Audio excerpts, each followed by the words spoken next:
Greetings, everyone, and thank you for making time to join with us from different corners of the world. I am Amna Hilal, an executive board member of SCETW, ACMW Student Chapter. I'll be a moderator for the panel. It is my pleasure to welcome you to our second panel on research ethics and academic integrity in digital age. In today's rapidly evolving research landscape, digital tools and technologies have transformed the way we access, produce, and share knowledge. While they open up new possibilities, they also raise important questions about plagiarism, data privacy, authorship, and responsible use of AI. Our distinguished panel today brings together leaders in academia and research who have not only contributed significantly in their fields, but also are actively championing integrity and excellence in scholarship.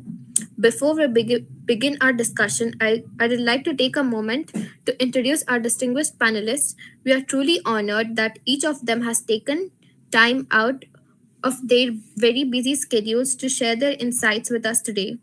Their expertise and experience will add immense value to our conversation on research ethics and academic integrity in the digital age.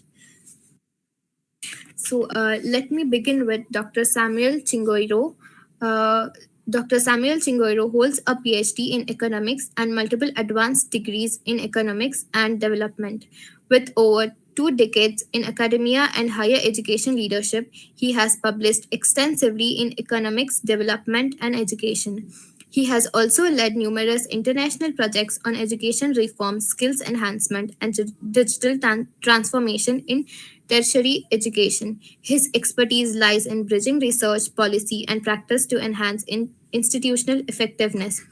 Passionate about capacity building, he continues to mentor young scholars and educators across Africa.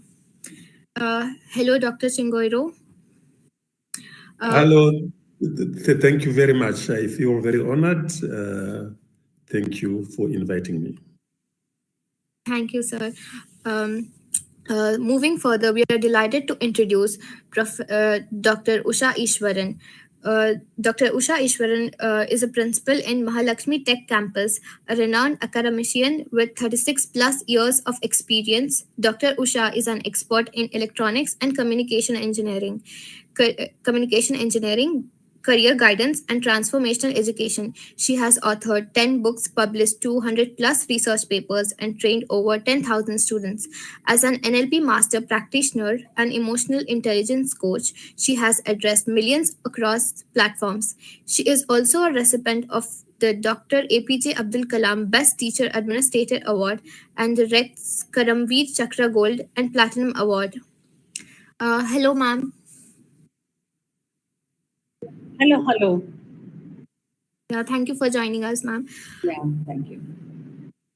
Next, we are privileged to welcome Dr. Ishu Sharma, Associate Professor in Chandigarh Group of Colleges.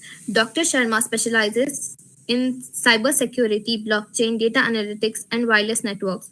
With 16 plus years of academic and research experience, she has 47 patents and over 100 Scopus SCI Index publications. She has been invited as guest faculty at IIT Kanpur and is currently pursuing postdoctoral research at Multimedia University, Malaysia.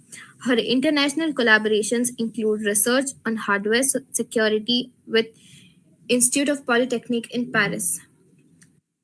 Hello, Dr. Sharma. Hi, good morning. Good morning, ma'am. Thank you so much. Thank you, ma'am. Thank you for joining us. So next, we are fortunate to be joined by Dr. Sabyasachi Bhattacharyya. Dr. Bhattacharya earned his PhD in wireless communications from IIT Guwahati and is currently engaged in postdoctoral research on physical layer cybersecurity for satellites space networks in collaboration with US and Indian universities. His research covers 5G, 6G communication systems, channel modeling, and wireless security. He has numerous publications in reputed journals and has delivered invited talks at global IEEE conferences, including Washington, D.C. and Thailand. Hello, sir.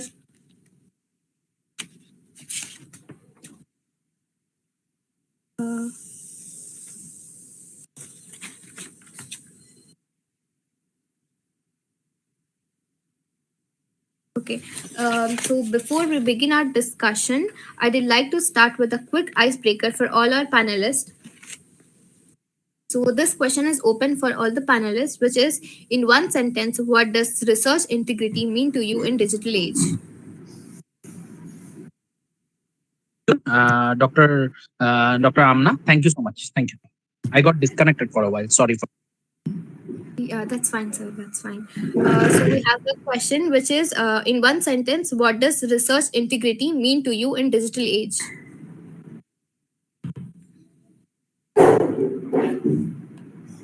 I would like to answer this. So research integrity is somewhere like authenticity of your own work.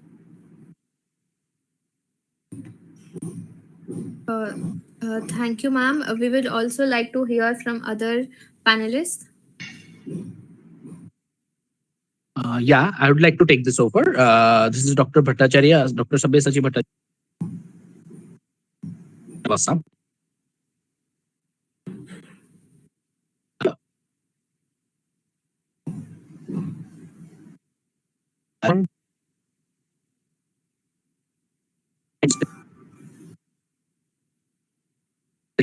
Responsibility and ethics in the processing.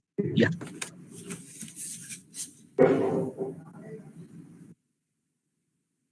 So, is anyone else willing to add on? See, when we talk about integrity as wholeness, I feel the word comes from integer, meaning whole.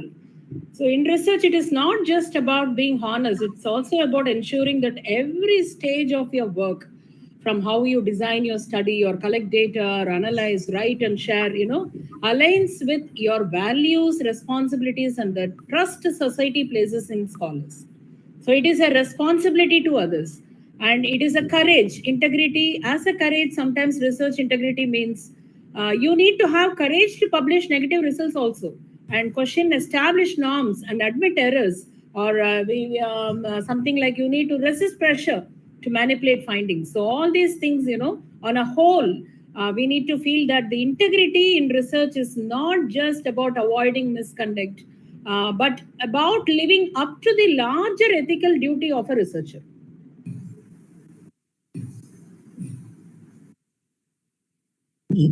May I also add on to Sure, sir. Sure. Yes, the contributions made by colleagues. I'm totally for it. This is also what I have. That it's also about being accountable, being answerable to the whole users of the findings that you come up with, the whole academia community. So it's carrying a huge responsibility, no matter how small the research might seem to be. Thank you. Thank you, sir, for adding. So, thank you for all those perspectives. They set a great foundation. So now let's dive deeper into specific areas, starting with Dr. Samuel Chingoiro. Sir, how do you see digital transformation influencing research ethics in higher education institutions across developing countries? Yes. Thank you. This is a very, very important question, because I've realized that it's actually research ethics, like double-edged sword. It's when implemented and when followed quite well, it's going to promote actually in a lot of very authentic knowledge. But if some measures are not properly put into place, it actually can lead to some very huge negative impact. So I would say, from what you've mentioned, digital transformation, I would look for example, the transformation that has helped to curb or to detect plagiarism This contributes very positively because it promotes originality in our, for all scholars, our students and other researchers. Their contributions would be very original. So I would say that it's a very good transformation.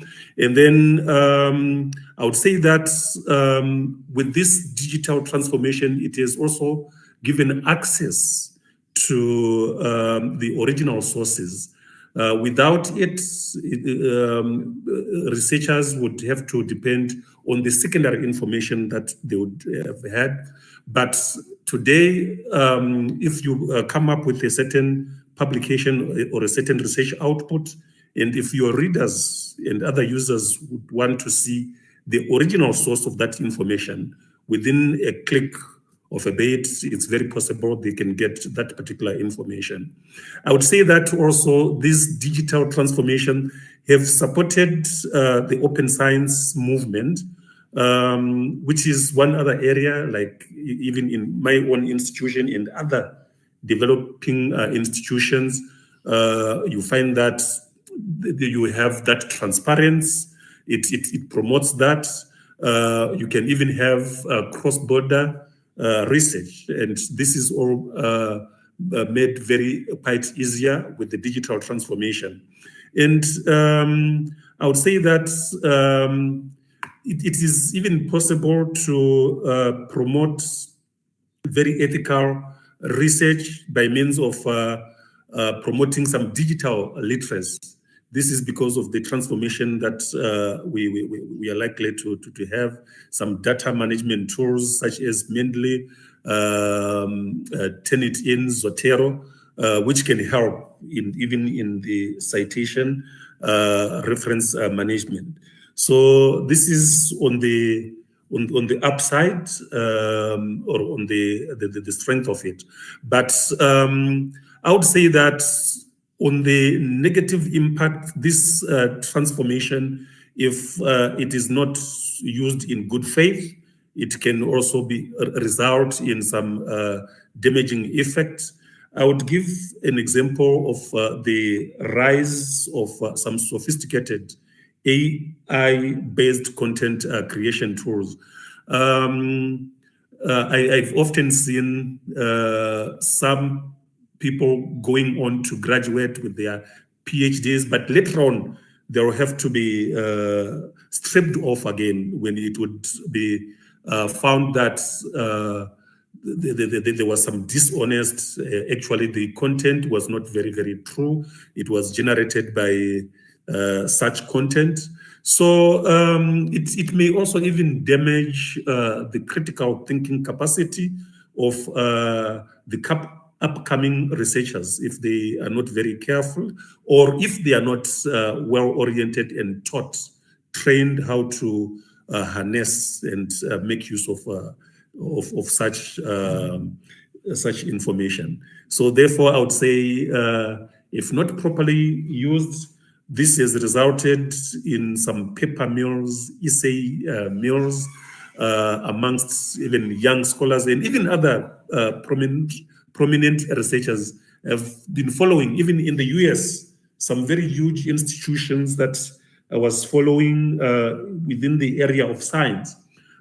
Some years later, having been appraised, let me say, of attaining some groundbreaking knowledge, but later on it was found that the content somehow it was overly relied on AI, and some of the information is untrue.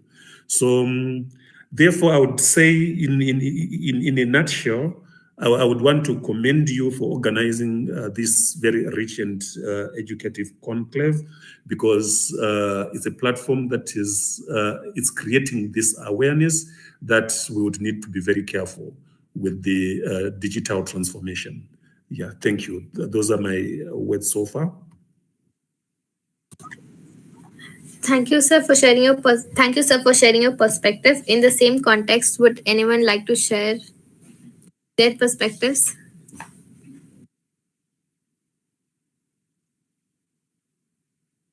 Okay. So moving on, I would like to ask Dr. Ishu Sharma, ma'am, from a cybersecurity perspective, what are the new threats to academic integrity in research? Hi, thank you for this question. So, as my background is from cybersecurity and the blockchain, so more I research into the direction of having the data privacy. But when we come to the case of research now, so we generally talk about that LLM models we do have. So we have the good things as well, and on the other side we have the other side of the coin as well. Now, because of this model, if we can say we could have the content as well. I'll try to explain this in a very simple term. So, what we do or not, we or the research community. So, in this case, you see, we might go through something like that. Somebody is generating the content from the models, and we do have plagiarism softwares. And just to avoid those flag reports and everything, there are other tools are also working, which is working for the humanization. So for the sake of passing the check of the flag check, it get it rectified. So, but when you actually go through the content of the research, actually go to the content of the research article, you'll see that English is being entirely changed. It has introduced some symbols in between. For example, I take a word here, connectivity. So what these tools will be doing, they will be introducing one semicolon in between. Now you see, I do have a manuscript of, let's say, 40-45 pages. Now, identifying these small things is a very big challenge. Might be this is not going through, but if it is going through the process of the review process, this is actually a very big damage to the research work there. So this is one of the threat, and that is very, very common, have become very, very common, at least with the newer researchers. Now, what is the problem? Because this is the time when they are actually learning about the writing part, and at the same time they found the LLM models as well.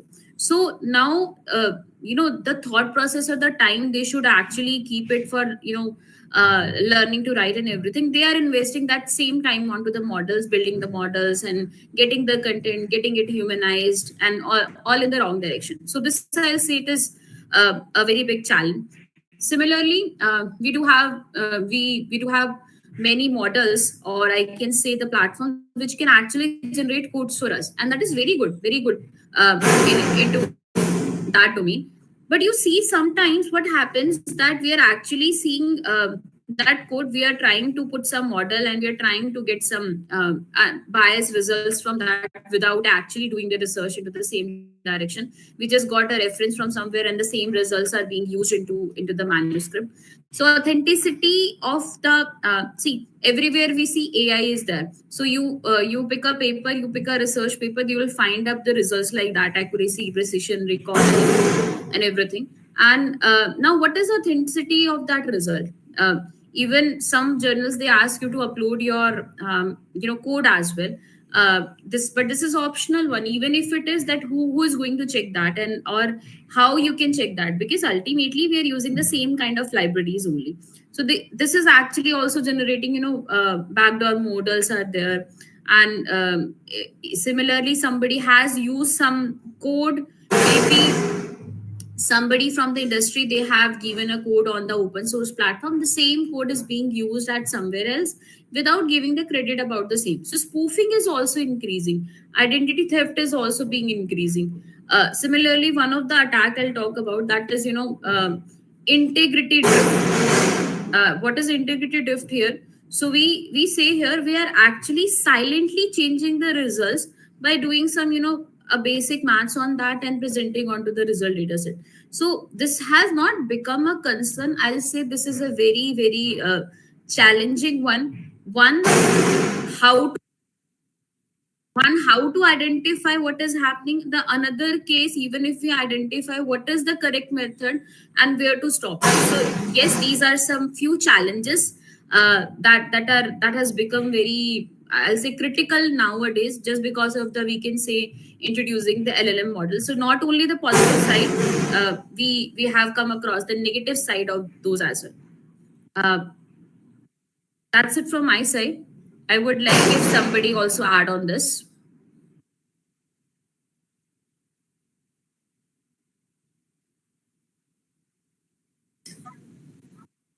Would anyone like to add? Yeah, I would like to add a couple of points to what Dr. Sharma said. Indeed, very important and pertinent in the present generation where the budding researchers or the early career researchers have access to tools or LLM models, AI models, which maybe when most of us on this panel, when we were at the early stages of our research, we could not even think of having such type of tools with us. And thus it leads to a conflict. It's all mostly about the psychological aspect or the conflict within the minds of the early career researchers. What I observe with my scholars, my associated students, as well as would be the case with all the panel members, a lot of thought process where which is not really upright with the values and ethics part of the research, which earlier used to be a very common practice with researchers maybe of our age and also very very senior researchers. So for them actually the research, the first part of the research used to be the integrity in terms of actually going through the necessary literature survey, actually going through what kind of models or state of art research has happened in real time, by going through those papers, by running down through the mathematics, the equations, and all the developmental models that were there. But at present, the current researchers they are having a practice where they use more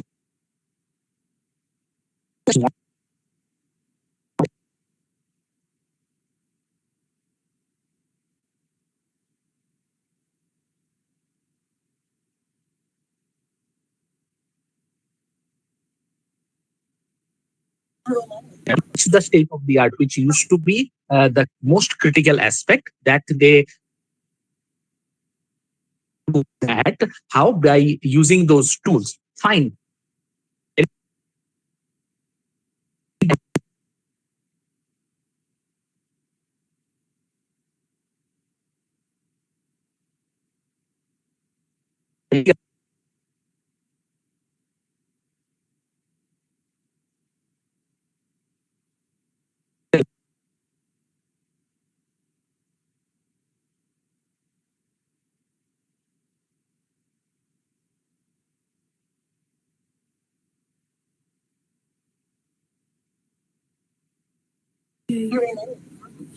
Uh, Yeah, yeah, I got disconnected, I guess.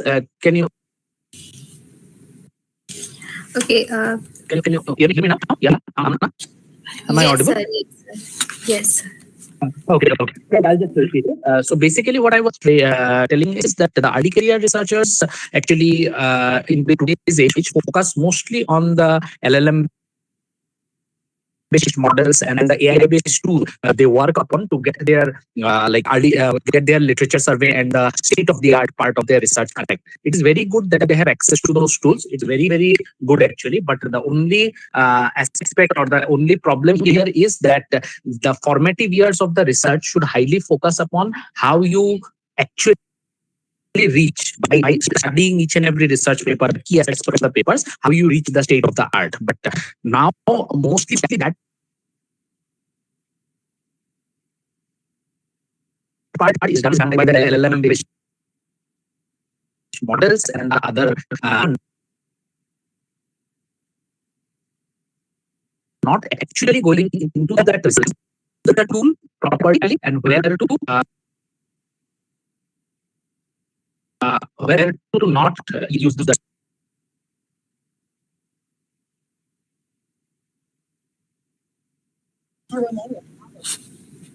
Thank as you, Dr. sir. Sharma said, it is very important tools and of the research not. So that is my point. If someone wants to, if I would like some panel member to add, please.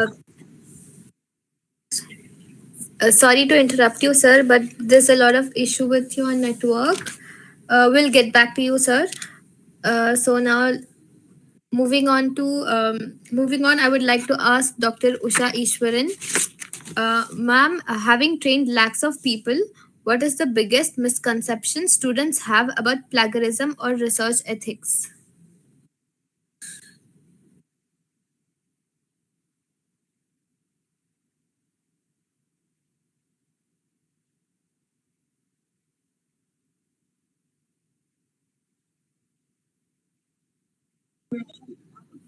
Ma'am, you're there? You're on mute. Dr. Usha? Hello, am I audible? Yes, ma'am. Yes, please Okay. continue. Yeah, very good morning to all of you, and thank you for inviting me. So you're talking about the biggest misconception of the students that have about the plagiarism or research ethics. Actually, the students think plagiarism is like shoplifting from a store. In reality, it's like lip syncing at your own concert. It's something like that. So you might look impressive on stage, but it's not your voice. So the students actually think plagiarism is only about stealing the content. But the real ethical breach is that you are pretending to own insight. So you are presenting borrowed conviction as your own, and that is far more damaging than just copied text. So this is what I would like to tell, and I tell my students, when you plagiarize, you don't just steal, you disappear, and you make your own thinking invisible. So we must teach them that research is not about being right, but it's about being real. So any plagiarism for that sake, even if it is undetected also, robs them of the one thing academia is meant to build, an intellectual identity. This is what is my response to your question.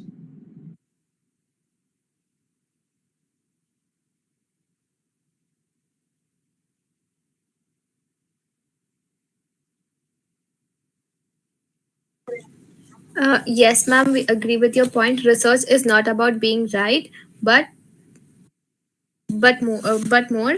So we would like to continue with Dr. Sabyasachi Bhattacharya. Sir, with your work in cutting edge fields like 6G and space networks, how important is academic honesty in high tech research?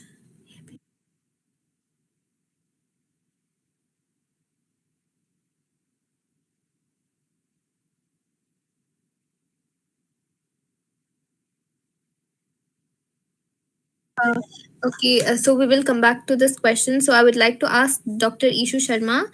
Uh, Ma'am, how can institutions guard against digital plagiarism, paper mills, and manipulated data? Hi, this is a very great question, and how I would like to add. So, I have worked with few university where actually they implemented these things. So, in this case, so our university, I'll say my university, CJC, Chandigarh Group of Colleges University. So, we usually had plagiarism sessions where we try to explain what is plagiarism to the early career researchers. We try to explain then what is the usage or how we should write about the papers and everything. So, and why I'm talking about the early case researcher here, because you see they are the one who where we actually require to have the understanding. After that, this is one of the process, and then similarly we also introduce some kind of checks on to their reports and the plat check you see here. So I'll talk very like Turnitin we need to do. So at that time, we actually see that how much is the AI plan, and if we see that this is more than the limit of the allowed limit, or I'll say which is let's say 100%, 80% AI plan. So we personally believe in counseling those students or those researcher about the same. So this is something rather than creating an environment of a punishment, we should create an environment where actually the learning happens. And this could be only solution. Even we can have the workshops where we are giving them time and the guidance how to write about the research papers and everything. So this is also very good initiative, and this is being done by multiple universities. Similarly, FDPs also happen. So this is just like I can say to the BTech students, what we do, we have the hackathons program, and instead of hackathons now for the researcher, what we are having the case of what we can say, we are having the sessions where they are into the environment where they are writing, they're learning from their peers. So these kind of activities actually help institution to do the same.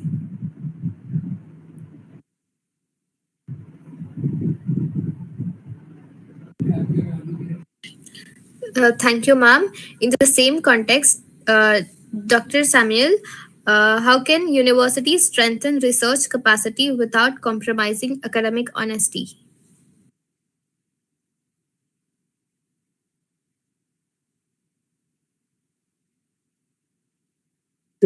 I was talking while I was muted. I would still get to the same points that have been raised by colleagues here. It's all going to be about the culture that the universities must cultivate with the mentorship programs. I like it when I hear my learned colleagues here mentioning it is almost like we are converging towards the same approach of having to run some continuous training and awareness campaign programs in letting this be known to upcoming researchers what plagiarism is all about. That's why we are saying that it should be a culture that is going to be created in the universities. What plagiarism is and what plagiarism is not. And also amongst the senior researchers, leading by example, ensuring that the senior researchers are going to emphasize so much on the quality of the research, which is not going to bend on the academic integrity, no cutting of the corners, and investing in the infrastructure that's the technological infrastructure that is going to support these upcoming researchers. I would say that, as I attempted to mention earlier on, when we invest in some of these advanced technologies, while we are saying that they can be the downside, they are actually there to further even contribute towards promoting and avoiding the rampant usage of plagiarism.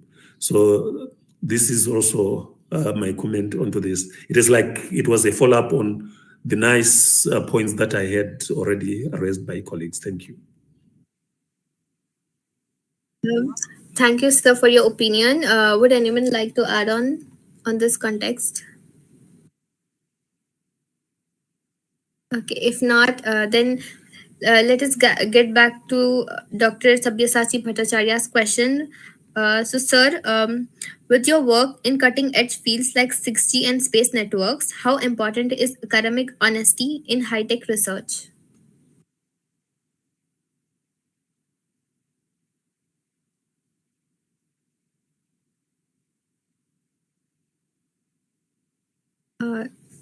Dr. Bhattacharya? Yes,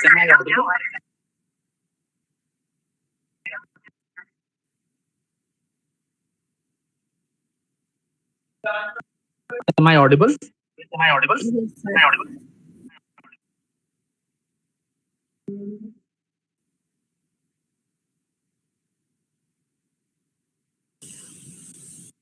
Yes, sir. Yes, sir, you can continue.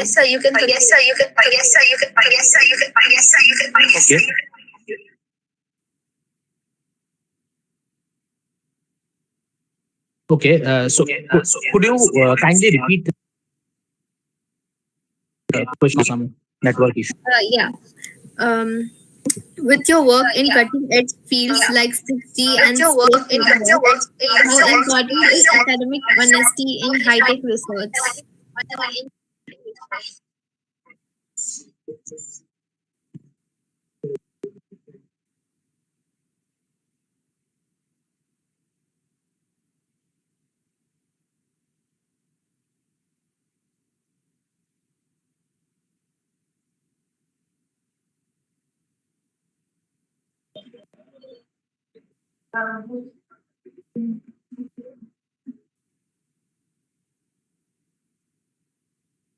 So,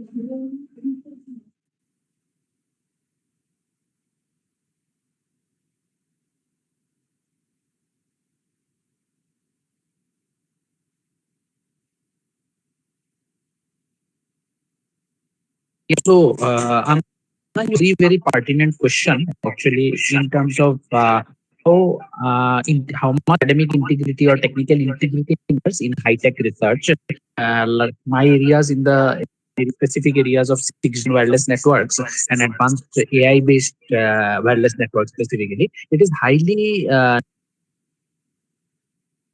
integrity is maintained because without that, actually, it is almost very, very difficult. The scientific results are not being properly incorporated and the scientific researches are not being properly represented in the correct magnitude and also in the correct state of the art advancement. If there is a result improvement of any of the academic or any of the academic models that we are producing or any of the technical wireless channels, suppose I work in wireless channel and wireless sensing models. So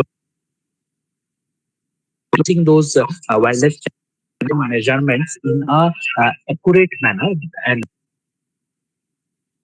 model works very well at a very higher end or at a very higher level, a huge amount of performance increment which practically might not be possible, and you might end up you might end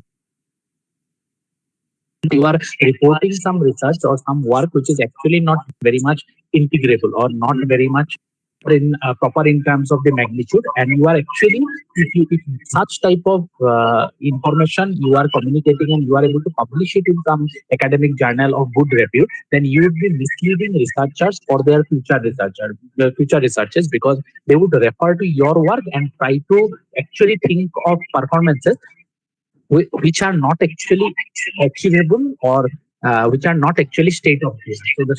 So it is in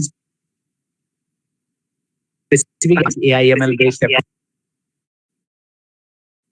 we must report the performance improvement in the proper magnitude actually. Not try to over project just for the sake of getting the necessary accolades in the research. So that is very, very specifically with early career.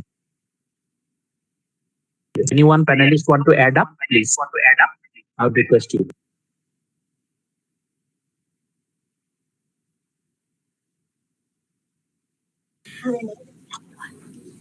So anyone wants to add on? Okay.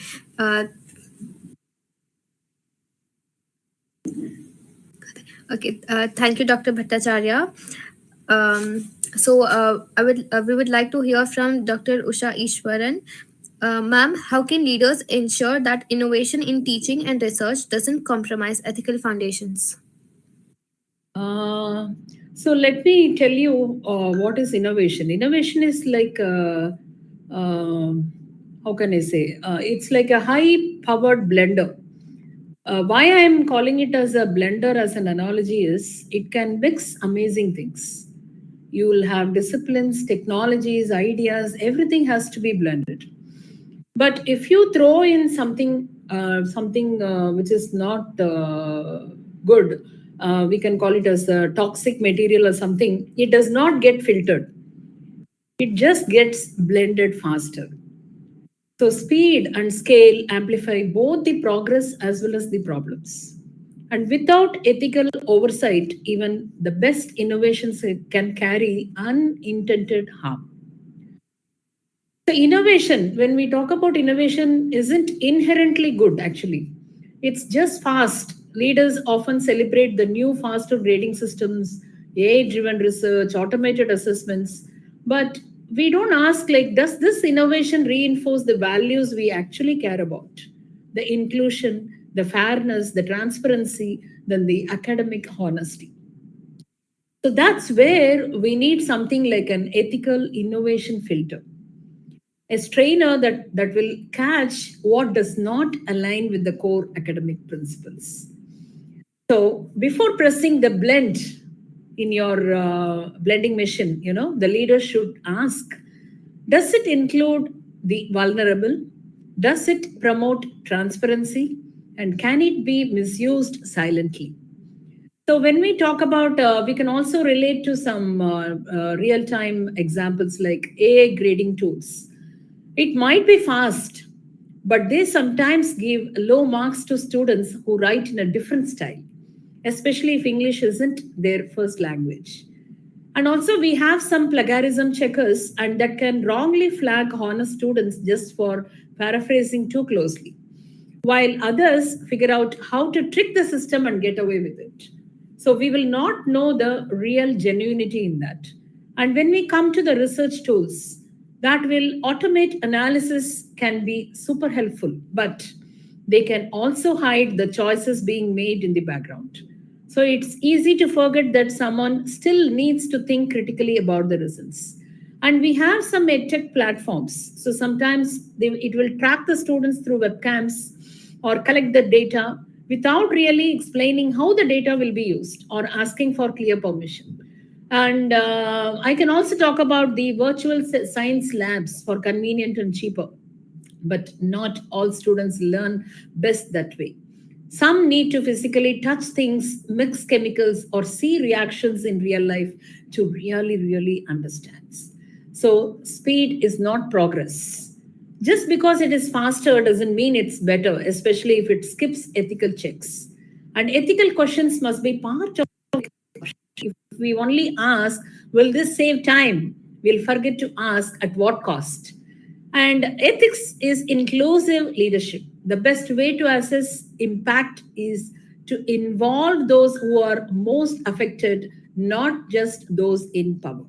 And no tool is neutral. Every innovation carries assumptions, biases, and blind spots. And leaders must surface those and not ignore them. So let me have, would like to give you some suggestions for institutions and leaders. We can create an innovation ethics review panel, very similar to the IRBs for research. Every major teaching or research innovation goes through a short ethics checklist before implementation. And we can also develop impact forecasts before adoption. So predict not just efficiency gains, but human impacts, including who benefits and who gets the left out and who could go wrong. So these are all certain things which we have to keep in mind. And also we can run pilot programs with feedback loops. So test innovations with like students, faculty, and before full rollout and listen to their critics also.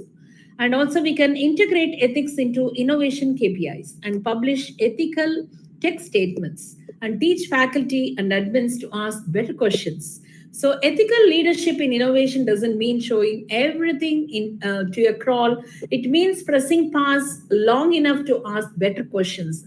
I would like to insist again that you need to ask better questions, because when we blend without filtering, we risk turning education into a product and forgetting it's meant to be a practice of care. Thank you. Thank you, Bam, for your suggestions. Now, I would like to ask Dr. Ishu Sharma. Ma'am, how do you see AI generated research content being validated and monitored for integrity? So this is, I'll say, a very great question. And as of now in the research community, this is something I'll say it's a topic of discussion, and some they agree with the concept and some they disagree with the concept. Now you see, if we take a advantage or if we take the positive side, so we can actually get the direction of the research, what to do, what I am doing the wrong. You think of something like you are doing the research, and even if we remember our time, that time we were not having any 24/7 guidance. But as of now, with the help of LLM models, whatever question I do have in mind, I can ask. Maybe the same question I'm reluctant to ask the somebody else over there, to my guide or something. But now today you see, I can anytime take this question from somebody, so there is no problem in asking that. So if we see the positive side of the same, so in this case you see we are allowed to get the guidance, unlimited guidance, I'll say. And when we are getting this unlimited guidance, that time we can write easily. one more thing I want to cite. So you see that maybe you're writing something and you have any question into your mind, and that time you see you don't have anyone to ask about, but now you're writing in your own pace. Now in this case you see similarly, if I talk about the models and everything, maybe I'm trying a new model of a AI model to implement on the Kaggle or on ebook. I am not getting the code for the same, and the on these platforms I can easily guide it about the same. So there is nothing wrong about that. But now how you're taking the content, are you manipulating that content or are you just directly taking that content? That is a different story. Now in this case you see, this is, I can say, very thin line between ethical and unethical when we are talking about the research with the help of LLM models. So I can say that some of the tools, they're doing very good. You do not need to read entire research paper, and there are tools which can give you the summary of the same. Now are you actually understanding it for your for time management or for the smart decision? That is a something different one.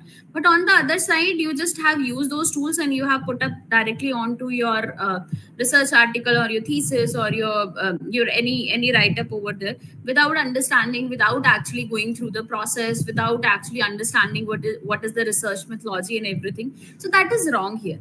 But in this case, so I would like to add it like that, these technologies are actually a plus on for our research, and we should take advantage of same. So whatever is available, we need to go into the next direction of the same. So you do not need to reuse recreate something already, what is created, that is available with you. Now you need to see that how you can take it further. But rather than just not involving the content, not going through the process, that is the wrong. And these are something we can say that in one simple line we can say that if we follow the research ethics with the technology, with using AI, with using LLM models, that is a right perspective. But if you're not going with the same process, that is the wrong perspective. But the question arises that how to identify the same. So we don't have any tool for this, we don't have any recognition for the same. So till the time we don't come to a creative identification method, this will remain the problem. Otherwise, if we could achieve the same, like if we say that allowed use of the LLM models, that will be a great support for the researcher, that will be a great support for, I'll say, the community. I remember I recently had one of the session where I was explaining how to write research paper, and that time one of the person asked me the same question: what is wrong in writing from the LLM models? And I would say the same, that there is nothing wrong to take the direction from the LLM model, but entirely using the same content, that is wrong. There is no integrity of your writing, because now you don't know what is research. You are just being getting your work done from somewhere, just like a writer, academic writer, and that's it. You are doing the same. So I'll call it here, if you're using that kind of a support. So this is just like a fake writers, or we call it ghost writing. So this is the same concept like that. Thank you for having this question to me. Thank you, ma'am, for your perspective. Would anyone like to add on the same context? Yes, I would like to add on to what Dr. Sharma said. Definitely, it's very true, and it's the major pertinent question, as she has pointed out, about somebody asking that whether it is correct to, what is wrong in actually writing from the LLM models. Definitely true, but now what Dr. And I was just thinking or come to a thought process whether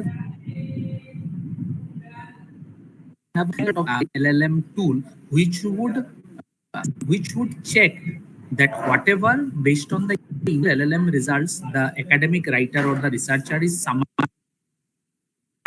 or going to a particular conclusion based on that LLM generated research, whether they are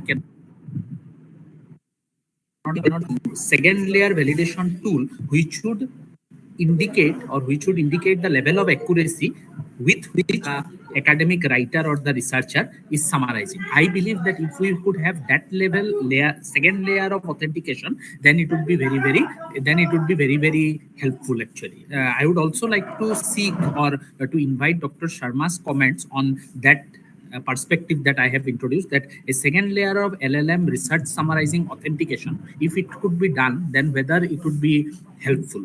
If we could jointly discuss that, I guess, and the development of such type of tools is also very much pertinent, because that question I believe would always remain, that why, what is wrong from the researchers, that what is wrong in utilizing the and they are utilizing the tools, and yes, the academic integrity is the question. Now, whether that academic integrity can be checked or kept in check by a second layer level authentication is a question. So would Dr. Sharma maybe like to add up on this, or any of the other panel members? Madam, please. Dr. Bhattacharyya, I'll say this is a very important point to consider here. See, the same thing I was talking about there. Now, these tools are available. Now, one side you see this is being given for, I'll say, the betterment of the society. On the other side, you see this is the good use of technology. But you see, because of the usage, our generation, even I'll say our generation, our newer generation, they are forgetting the basic process of research and everything. So at the long term, this is wrong there, and at that time we will not come to any novelty. I'll say that it's like the same. Without doing hard work, you can't achieve the success. It is just you're creating the work, and might be for the initial stage it will be good, but it will not go on to the long run, because of the same reason. Now you think of something. I give another example here. We are in the word of let's say technology. So now on the technology, if you see, we're using mobile phones, we are using Microsoft Word or anything, and whenever we have a spelling mistake, we have an autocorrect option, and that is automatically correcting it. Now when you compare it without internet or without mobile you're working, you will find it difficult to write the spellings there. So now you see, you started it for the betterment, but where it is heading to, the same example we are taking up, there is nothing wrong in taking that direction, but being dependent on the same technology, on the same tool, that is the problem. And now how we can how we can introduce this to our generation or the upcoming generation, to not to be on the dependent on the technology, that is the thing, or that is the point that we need to consider. Definitely, madam, and that is a very important aspect, as has been pointed out. And also, we must understand and responsibly understand the fact that all our panel members will also agree that the human touch, the necessity of the human touch in a subjective matter like research and development, shall always be a prima facie, and it will be a key. So that is what I would like to summarize on this point. Over to you, Amna. Thank you. Thank you, sir. And ma'am, for your perspective, I would like to ask Dr. Samuel Chingoiro, sir, how can academic leaders build a culture of trust and responsibility among young researchers? Yes, thank you. I've heard you quite well on this one. Earlier on, I had attempted to open my camera. My apologies, I had not seen the need for us. I mean, the comment that you had put here, that we should switch it on. That's fine. All right, so this is me. Thank you very much. Yes, I like your question, which is going to lead to some contribution that us academic institutions and academic leaders, how are we going to build this culture? Because earlier on we had indicated that institutions must build a culture, So how do we build this culture of trust and responsibility, which is going to be passed on to the young researchers? So I believe that us, the leaders, we have a responsibility to come up with some guidelines, ethical guidelines, because what we are really seeing is that from the contribution, even from Dr. Isha, I liked your point, and also followed by Dr. Bhattacharyya, when you were talking about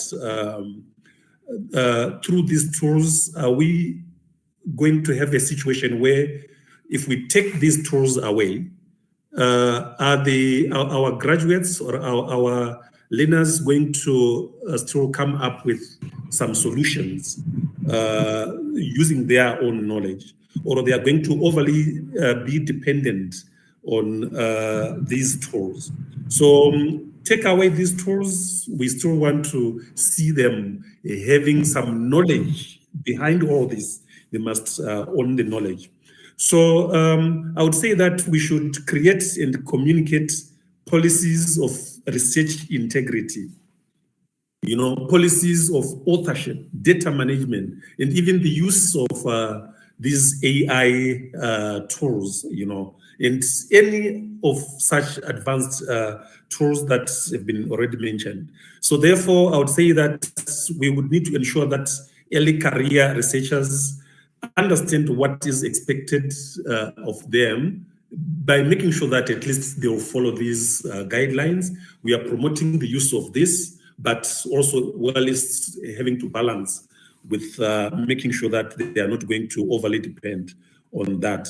And as the leaders, I would say that let's walk the talk. What we are actually encouraging these young researchers, we have to demonstrate to them that we are of the highest level of integrity, transparency, and we are even accountable at any moment in time of our own research practices. So through that, this is the best teaching mechanism. You would find that the researchers would be more likely to adopt what we actually teach them or what we try to show them. They will adopt this responsible behavior.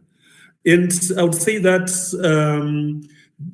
dialogue is very, very, very key also, where we encourage some open discussions, because like we have indicated, there are moments when we would find that both the learners and even the instructors, they would need these tools, but we need to provide a safe and judgment-free space that when we are talking with them, they would not feel like, let me hold back because maybe I would be judged.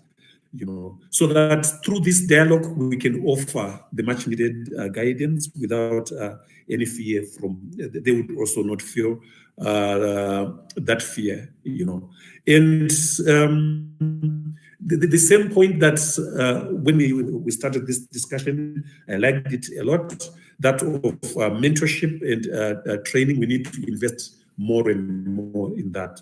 So these are my comments on this. I would want to thank you once again. Thank you.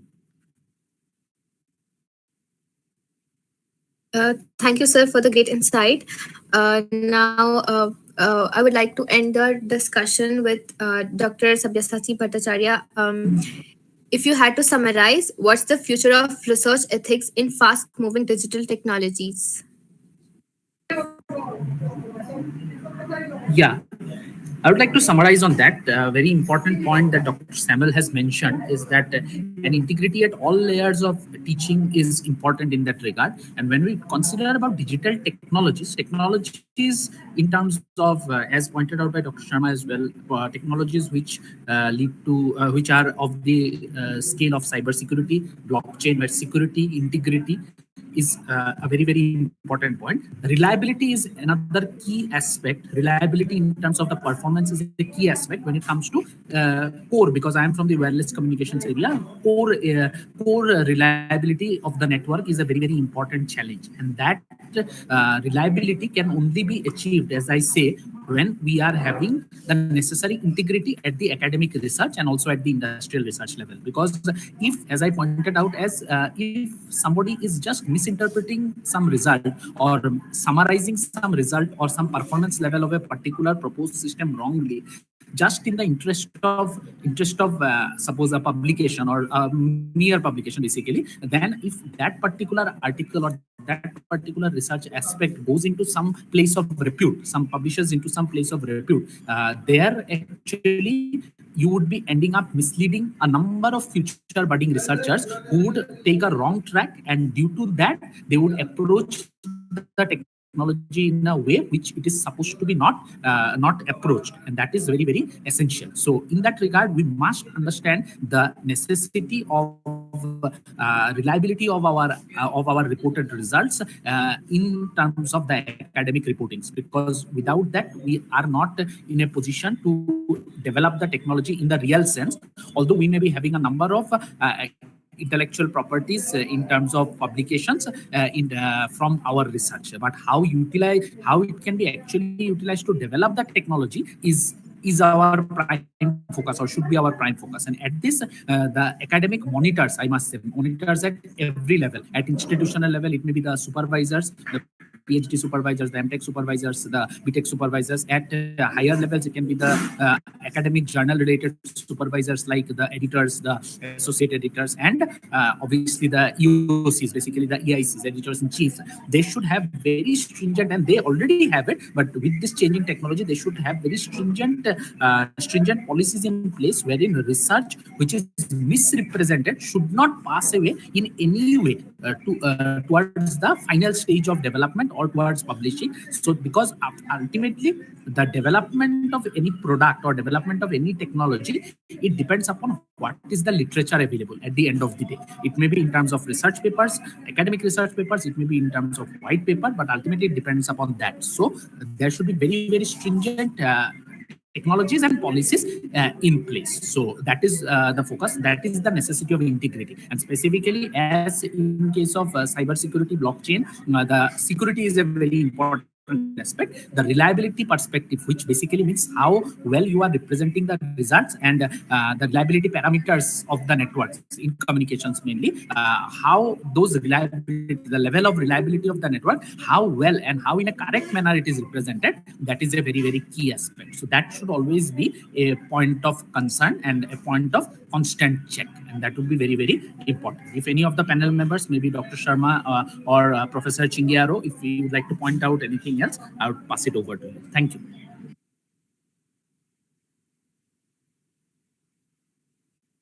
I agree with Bhattacharya sir. Whatever you have mentioned, that is rightly said. And as a stakeholders, we need to actually think into the same direction. What actions we can take or how we can proceed further onto the same. Thank you for pointing out this, sir.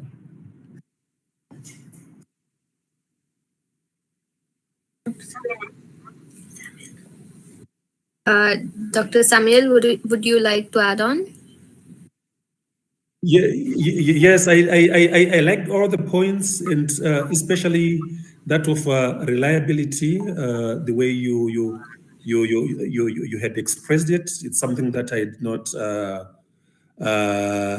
thought of before, but when you explained it, it makes a lot of good sense. So I would like to appreciate you for raising that particular point as well, just to add on to everything that has been said. Thank you. Thank you, Dr. Chingoiro. Thank you. Thank you, sir, for the answer. This makes the ending of questions from my side. While there waits an audience question, which is open to all the panelists. So the question is: Do you see research ethics becoming more strict in future, or more flexible with technology? This question is open to all the panelists, so anyone can answer it.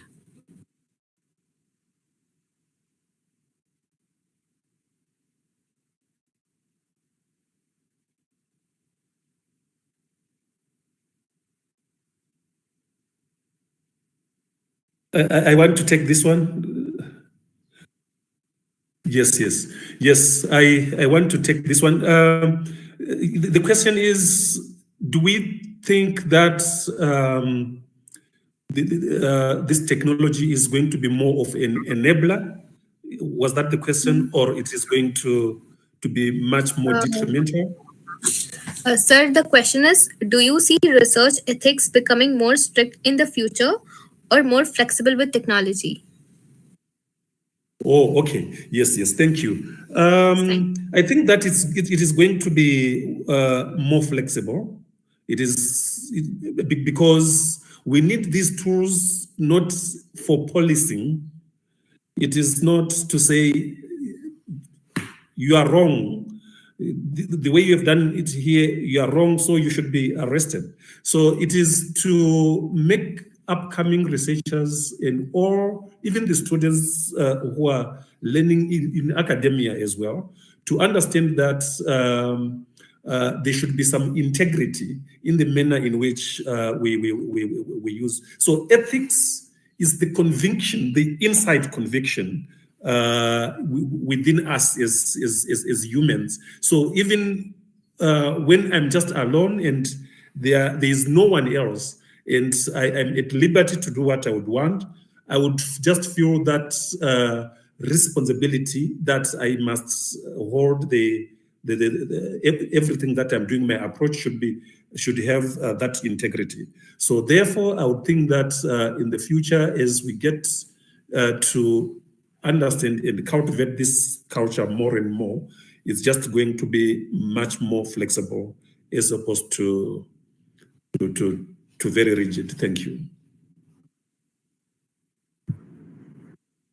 Thank you, sir, for your perspective. Would anyone like to add? Okay. Okay. So let's wrap up with a fun rapid fire round. Okay. So this is a rapid fire round. So I request all the panelists to be a little bit quick. So let's start with the first question. One word you associate with academic integrity. So anyone can answer it. Authenticity. Oh, yeah, okay. If anyone wants to add on. Honesty. Okay. And Second question. transparency. Yes, sir. Okay. So the next question is biggest ethical challenge in research today. ChatGPT. Meta AI. Okay.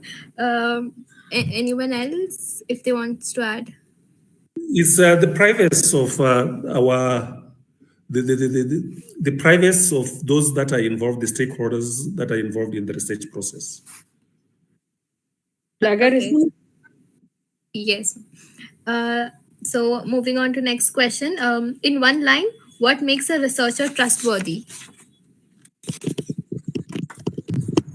Quality publication. His ability to keep his personal onus at the side of the research. Okay, sir. Ishu ma'am, if you want to add. Quality publication. Okay. Anyone else? If they wants to add, they can just add. One who consistently values honesty, transparency over convenience or recognition. Yes, ma'am. So the next question is, if you could change one thing in peer review, what would it be? Timeline. Okay. Things should be quicker. Rejection should come Yes. at the earliest possible. If it has to be rejected. Okay. If anyone else wants to add? Okay. So moving on to the next question, which is one career advice that never fails.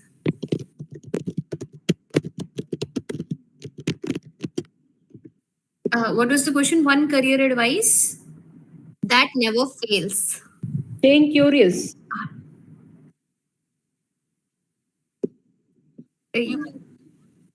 Staying curious. I wanted to say sticking with integrity, that never fails. It might be hard, Keep but it will learning. never. Yes, lifelong learning. absolutely.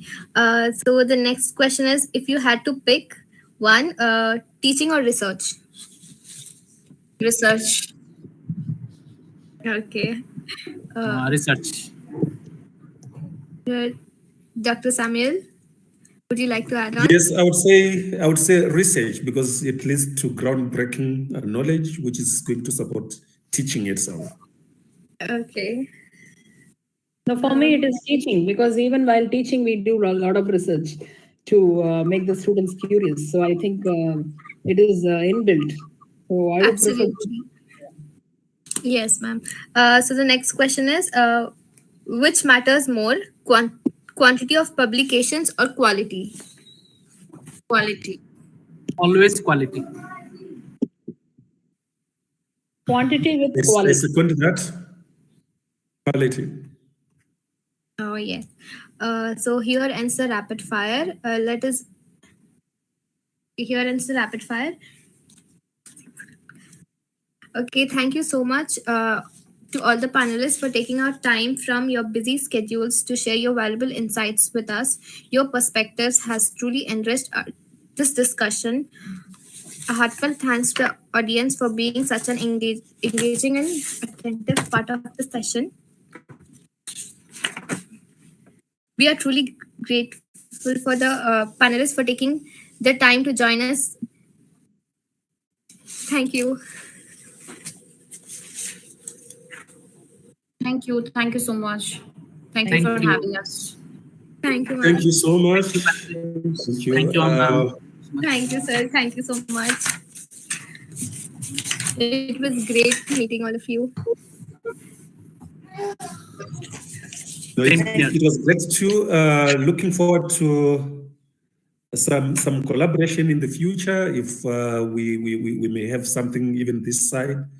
The insights that you just shared were very amazing.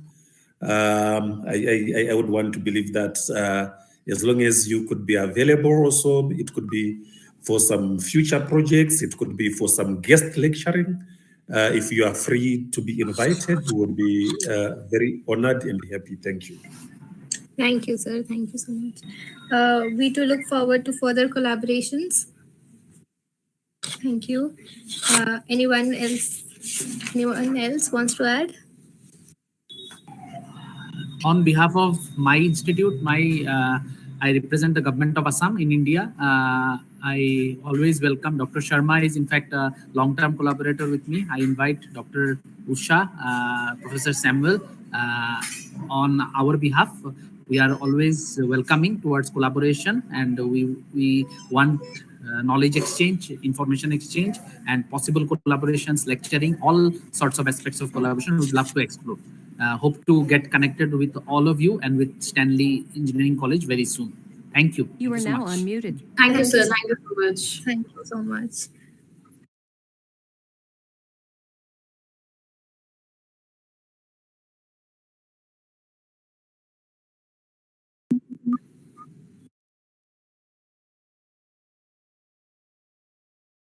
Thank You are you. now muted. Thank you. Thank you. Bye. Bye-bye. You are now unmuted. Bye. Bye. Bye. Bye. Bye. You are now muted.